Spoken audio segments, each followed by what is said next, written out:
नमस्कार, बहुत स्वागत है आप सभी का। आप मुझे न्यूज 18 के डिजिटल प्लेटफॉर्म पर देख रहे हैं। मैं हूं आपके साथ जया मिश्रा। बात सोने और चांदी की कीमतों की करेंगे।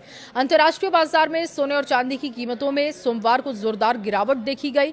सोना $4,340 प्रति औंस से नीचे है, जबकि चांदी में करीब 2.5% की गिरावट है। इस गिरावट के पीछे अमेरिका की मजबूत आर्थिक आंकड़े, बढ़ती ट्रेजरी यील्ड और कच्चे तेल की कीमतों में तेजी अहम वजह है। निवेशक अब ब्याज दरों पर फेडरल रिजर्व के फैसले को लेकर सतर्क हो गए हैं।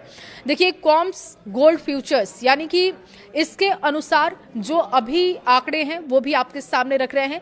$4,334.50 इसमें गिरावट देखी गई, जो कि पिछले लेवल से $30.80 कम है। वहीं सिल्वर की कीमत में भी लगभग 3% की गिरावट, जो कि $67.39 प्रति औंस रह गया है। पिछले हफ्ते भी सोने में करीब 5% की गिरावट, चांदी में 9% की गिरावट देखी गई थी।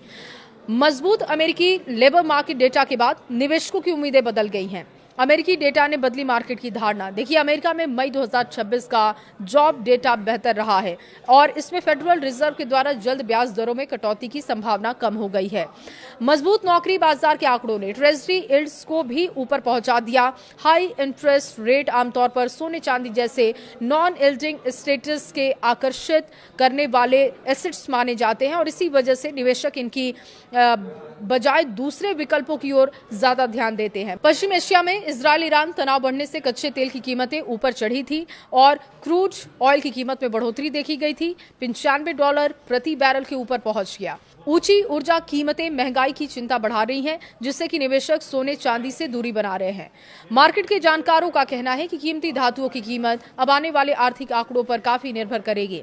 इस हफ्ते अमेरिका का इन्फ्लेशन डेटा, यूरोपीय सेंट्रल बैंक और बैंक ऑफ कनाडा की एमपीसी की बैठक अहम होगी। चीन के ट्रेड और महंगाई के आंकड़े, अमेरिकी कंज्यूमर सेंटिमेंट डेटा और भारत के इन्फ्लेशन आंकड़े भी बाजार को प्रभावित करेंगे।